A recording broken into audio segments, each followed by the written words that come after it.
Hayes Des, so yeah, the Chelsea game. Beat them 1-0, created more distance between ourselves and our rivals. So even if we don't end up winning the title, we've created so much distance between ourselves and Chelsea, United, Tottenham, Liverpool, where at the moment I feel like top four is definitely guaranteed. So right now the next thing just to look forward to right now is trying to create distance with Man City.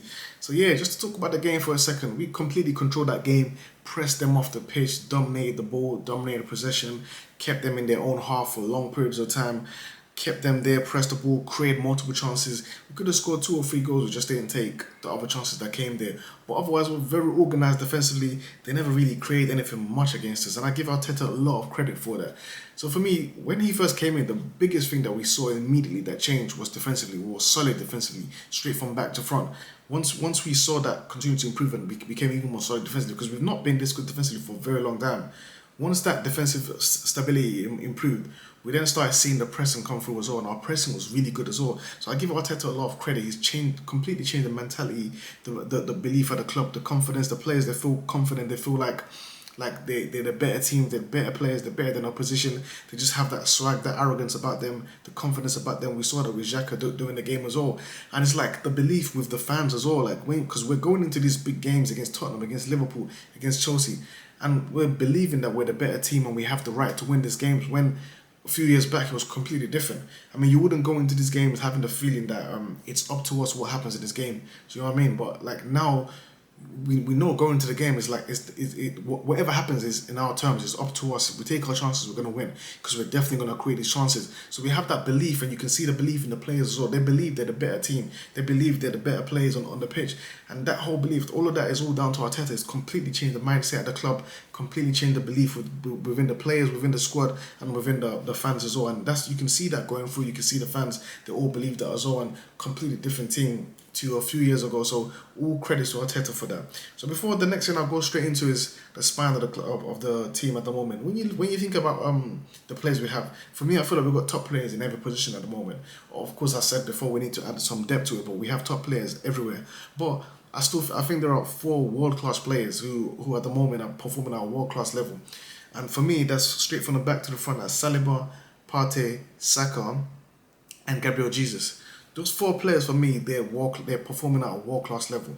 I mean, there's criticism for any of them you can mention, but for me, they're performing at a world class level. Let's take Saliba for example.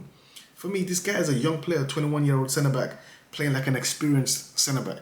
He's out here. His composure is ridiculous. You can see it when attackers are coming onto him in these 1v1 situations, where it's almost like his composure and his calmness when he's in this 1v1 situation forces the attackers to just end up fumbling the ball, because it's like when they're throwing out these feints and they're dropping their shoulder and all these things and he's not biting on anything.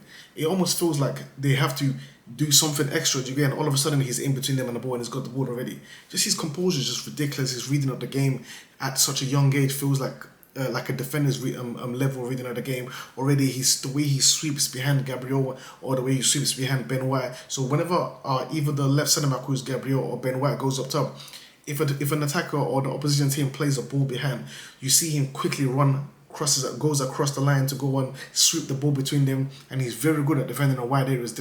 He's like, I think defending a wide area is probably his best asset or his best skill set. It was like it's so hard to get past him in the wide areas. He's there immediately, composed, calm, puts himself between the attacker and the defender, gets the ball and rarely puts the ball out to a corner or throw in as well. He just ends up getting the ball, keeps it, and then passes it and keeps the ball in play as well. So his build up play is really good as well. He always keeps the ball in play, progresses the ball forward as well. And then the reason why we can play this high line as always, I'm not going to just give him only the credit. I'll give the credit to our defensive unit as a whole. The reason why we're able to play this high line and the reason why we're able to press so high is because we have these guys, the guys of the likes of Gabriel Saliba, who can defend in the high line, because if the opposition try to go long, they can defend in isolation, they can defend these 1v1 situations by themselves. Saliba being the best of them all at doing this. So, and because we're playing such a high line as well, that allows us to press the opposition, and then we can press high as well. So it all starts from the back going to the front. So Saliba for me, ridiculous player, had a fantastic performance. If not for Gabriel Jesus and these other, like, you can call him the man of the match as well.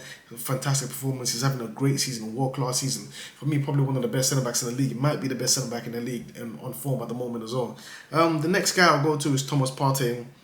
straight away, you know how I feel about this guy. Is ridiculous player.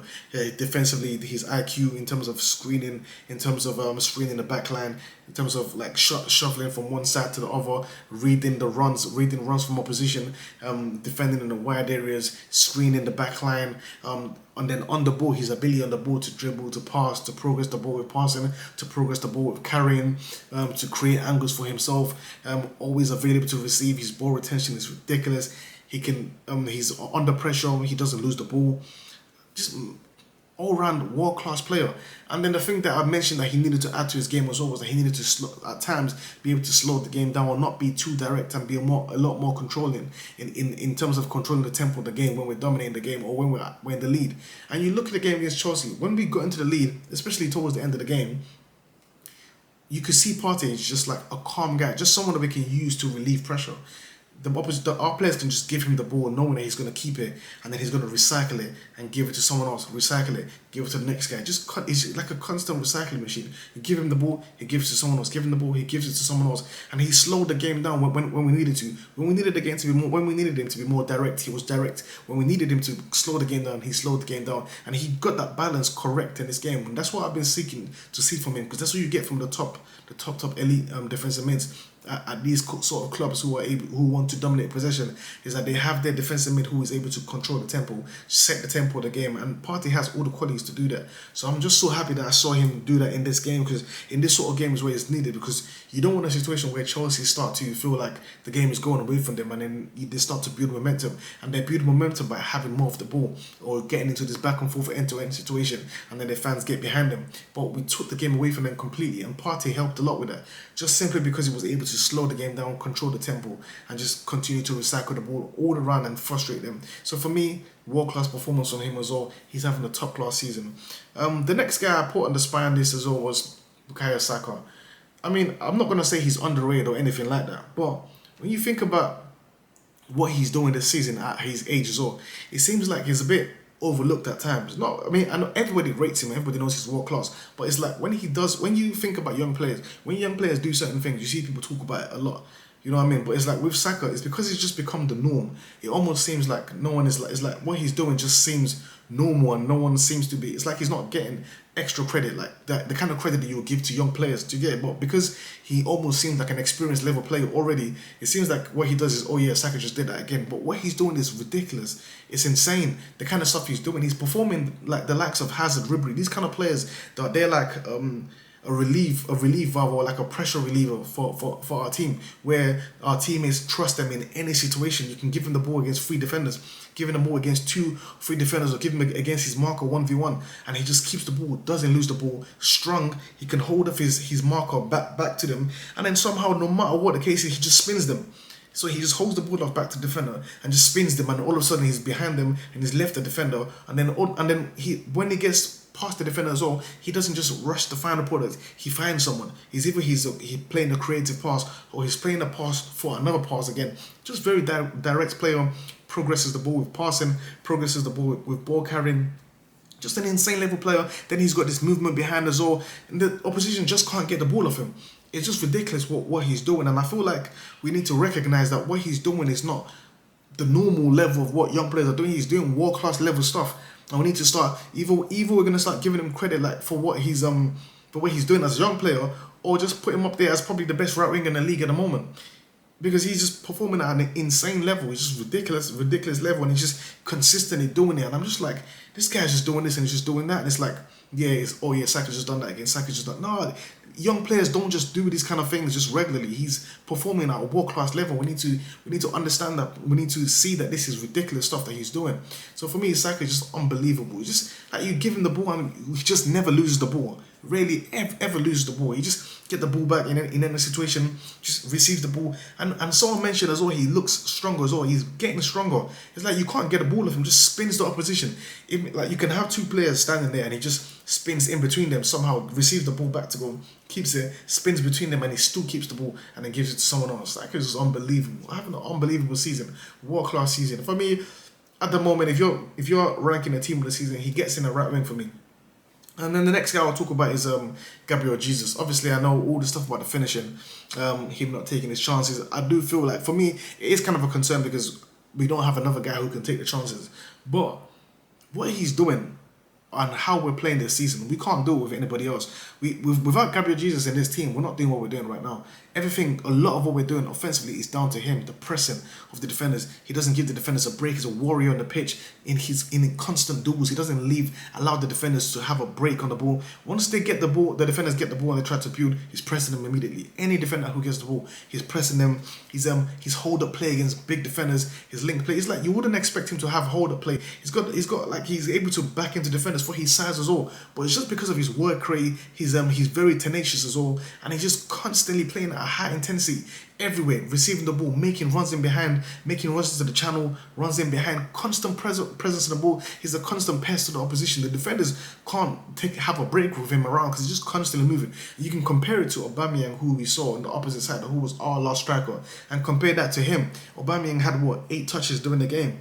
Compare that to Gabriel Jesus. Gabriel Jesus having a ridiculous. He's always involved, dropping all the way deep in the game. He's a warrior on the pitch, attacking the channels, just carrying the ball all the time. You see him receive the ball and just constantly dribbling there. You can barely get the ball off him. Just an insane player. He's transformed the attack completely. What we're doing right now is all offensively. A lot of it is down to him and Saka. So I feel like the scoring, the finishing has to come into play as well. But I feel. And one of the signings I said we need to do is a left winger. If we can get a left winger who we can guarantee goals, then there'll be less pressure on what Gabriel Jesus is doing at the moment. Because when you think about Firmino, the reason why there wasn't so much pressure on him at the when Salah and Mane were scoring is because they were scoring goals, so there wasn't too much pressure on Firmino, and he was given more credit for all the stuff he was doing outside the box. I feel like what Jesus is doing outside the box, yeah, he's not scoring as much, and hopefully he starts bagging these goals as well and starts finishing these chances because it would be a problem if he wasn't getting into goal-scoring situations, but he is getting into goal-scoring situations. So it's just for him to just be able to have the composure just to finish his chances. But when you think about all the things he's doing, he's completely transformed the attack. Warrior mentality. For 90 minutes, he's fighting with his defenders up and down, making all these runs, backing into them. Defender who's taller than him and the ball is in the air, he's backing into the defender and making sure that the defender is not able to just read the ball coming down properly. And he ends up winning the ball just simply out of his work rate. So Gabriel Jesus is having an insane season, fantastic season. But anyways, that was a great performance. Thank you guys. See you in the next video.